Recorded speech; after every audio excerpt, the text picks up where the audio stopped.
Москвадан Казакстанга 5 пересадка үйүңүздөрдөн барып алып кетебиз. Кирди чыкты кылабыз жана жолдо документтериңиздерге да жардам беребиз. Машинабыз таза жана ыңгайлуу. Сиздерди жолдо чарчатпай, аман эсен алып барып келет. Сиздердин кызматыңыздарда өз ишин мыкты билген тажрыйбалуу Эрнис. Андыктан төмөнкү номерлерге чалыңыздар, жазыңыздар. 89 296 544 564 89 250 17 16 16. Биз ар дайым сиздердин кызматыңыздарда 24 саат бою байланыштабыз. Андыктан төмөнкү номерлерге чалыңыздар, жазыңыздар. Жөө өтмөктөн ата баланы сүзгөн айдоочу үйүндө жаткан жеринен кармалды. Ал 17 жашта. Бишкек шаарында жөө өтмөктөн ата баланы сүзгөн айдоочу үйүндө жаткан жеринен кармалды. Бул тууралуу Супер KG порталына милициянын кайгылуу кызматынан билдиришти. Окуя Бишкектеги Лермонтов жана Салиева көчөлөрүнүн кесилишине жакын жерде болгон. Жөө адамдар өтүүчү өтмөктөн өтүп жаткан адамдарды белгисиз айдоочу Honda Stepwagon үлгүсүндөгү унаасы менен сүзүп, окуя болгон жерден изин жашырып кеткен. Натыйжада 8 жаштагы жеткинчек ооруканага кайрылган. Издөө иштеринин жыйынтыгында айдоочу Ысык Ата районунун тургуну 2006-жылы туулган Жаран экендиги аныкталып, үйүндө жаткан жеринен кармалып, тергөө кызматына өткөрүлдү деп билдиришти кайгылуу кызматынан. Ал эми Honda Stepwagon унаасы айып короого киргизилди. Бул окуя боюнча тергөө кызматы тарабынан тийиштүү экспертизалар дайындалып, тергөө иштери жүрүүдө. Булак Супер KG. Мектепте акча чогулткандарга айып салынат. Мыйзам долбоору коомдук талкууга коюлду. Жогорку кеңештин депутаты Миргүл Темирбаева мектептерде окуучулардан мыйзамсыз акча чогулткандарга айып пул салууну сунуштоду. Мыйзам долбоору парламенттин сайтында коомдук талкууга коюлду. Ага ылайык мектепте каражат чогулткан жеке жактарга 7500 сом, коомдук фонддорду түзүү жолу менен жыйнаган жеке жактарга 10 000, юридикалык тараптарга 28 000 сом айып пул салуу сунушталды. Мыйзам долбоору мектепте акысыз билим алуу укугун камсыз кылууга жана мыйзамсыз акча чогултууларды, анын ичинде мектептерде коомдук фонддорду түзүүнү болтурбоого багытталган деп жазылат анда. Долбоор президенттин балдардын акысыз мектепте билим алуу укугун ишке ашыруунун мамлекеттик кепилдиктерин камсыз кылуу боюнча чаралар жөнүндө жарлыгына ылайык иштелип чыккан.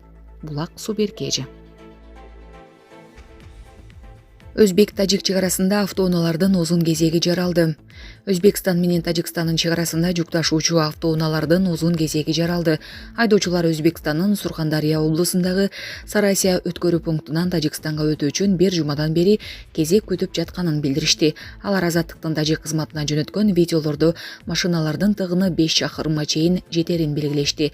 Тажикстандын Дусти Бажы бекетинин кызматкерлери кезек күтүү автоунааларга кылдаттык менен көзөмөлдөөдөн улам пайда болгонун билдиришти. Тажик бийлиги 2-октябрдан тарта 2013-жылга чейин чыгарылган машиналарды өлкөгө киргизүү тыюу салган чечим чыгарган. Чегарадагы авто тыгын ушундан улам көбөйгөнү тууралуу да айтылып жатат. Булак Азаттык. Садыр Жапаров дүйнөдөгү эң ири Нью-Йорк фондулук биржасына барды. Президент Садыр Жапаров 21-сентябрда Уолл-стритте жайгашкан Нью-Йорк фондулук биржасына барды. Бул тууралуу президенттин администрациясынан кабарлашты. Бул капиталдаштыруу боюнча Америка Кошмо Штаттарындагы жана дүйнөдөгү эң ири фондулук биржа. Нью-Йорк фондулук биржасынын вице-президенти Джон Таттл сооданы жеңилдетүү үчүн колдонулган 4 соода залынан турган Найси соода аянды жөнүндө, ошондой эле анын тарыхы, түзүмү жана ишмердүүлүгү жөнүндө кеңири айтып берди. Нью-Йорк фондулук биржасынын кеңсесинде жүргөндө мамлекет башчысы биржанын иш процесси менен таанышууга жана тооруктун жүрүшүн байкоого мүмкүнчүлүгү болду. Ошондой эле тааныш учурунда Садыр Жапаров Найсенин ардактуу меймандар китебине жазуу калтырды. Булак Супер KG. Россияда бензин, дизель экспортуна тыюу салды. Россияда күйүүчү майлоочу майды экспорттоого салынган тыюулардын Кыргызстанга тиешеси жок. Бул туурасында РФ өкмөтүнүн токтомунда жазылган. Россия өкмөтү күйүүчү майдын баасын ички рынокто турукташтыруу үчүн чектөө киргизген. Документти экспорттун эмбаргосу ЭЭП өлкөлөрүндө жайылтылбай турганы белгиленген. Эскерте кетсек, Кыргызстан ЭЭПтин мүчөсү болуп саналат. Анда индикативдик баланс болот. Бул Россиядан күйүүчү майды машинасыз ташып келүү лимити. Быйылкы жылга 460 000 тонна бензин жана 485 000 тонна дизель каралган. Өлкөдөгү дизель жана бензиндин басымдуу бөлүгү Россиядан ташып келинет. Булак Назар Ньюс KG.